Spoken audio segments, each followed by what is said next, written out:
The unwarranted reference by Pakistan to a matter strictly internal to India, the Union Territory of Jammu and Kashmir, has compelled me to respond. Pakistan has decided not to spare this forum either from their characteristic misuse of august UN platforms for their divisive political interests.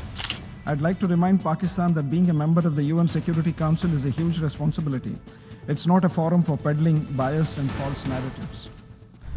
Mr. President, at the outset, I'd like to place on record our heartiest congratulations to the 5 newly elected members of the UN Security Council for the 2027-28 term: Austria, Kyrgyzstan, Portugal, Trinidad and Tobago, and Zimbabwe. We look forward to working with each of you and wish you all success. Mr. President, today's meeting gains particular salience as consideration of the Security Council annual report by the General Assembly is explicitly provided for in the UN Charter. As a principal organ of the UN, the Security Council has been primarily tasked with the onerous responsibility of maintenance of international peace and security. Therefore, India reiterates that today's discussion is not to be treated as a purely procedural matter. Against this backdrop, I'd like to make the following points. First, submission and consideration of the Security Council annual report to the General Assembly offers a wonderful platform for the wider UN membership to reflect upon and share their views regarding the functioning of the Council in the past year. Annual reports of the Security Council, therefore, needs to be analytical in nature. It should not be a compilation of facts.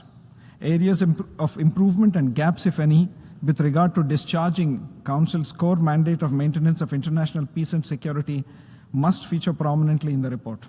Second, the annual report follows a standard template.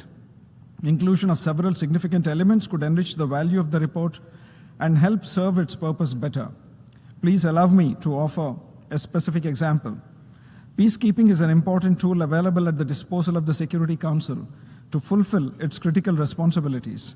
However, the standard template of the report largely excludes finer points pertaining to operational modalities, associated challenges, the review of respective mandates, etc., with regard to peacekeeping.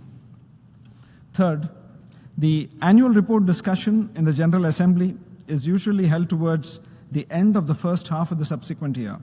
The world witnesses considerable changes during the 6-month period. 2026 has been no different in this regard.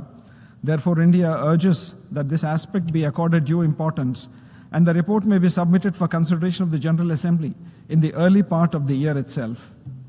Mr. President, the unwarranted reference by Pakistan to a matter strictly internal to India, the Union Territory of Jammu and Kashmir, has compelled me to respond. Pakistan has decided not to spare this forum either from their characteristic misuse of august UN platforms for their divisive political interests.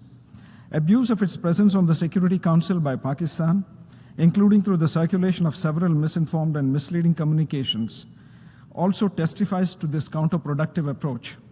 I'd like to remind Pakistan that being a member of the UN Security Council is a huge responsibility.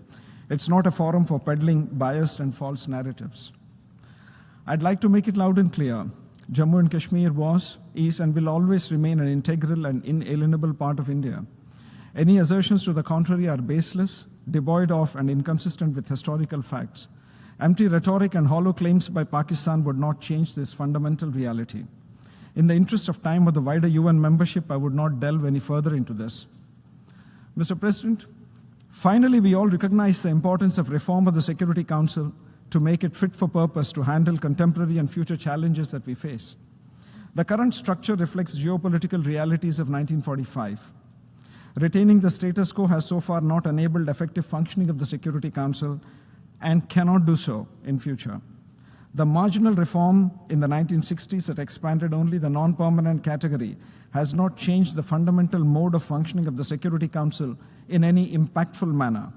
Expansion of both permanent and non-permanent categories is central to implementing real and meaningful reform. In closing, it is India's hope that greater importance is attached to the formulation of the annual report and its consideration thereof by the UN General Assembly so as to accurately capture the spirit of Article 24(3) of the UN Charter.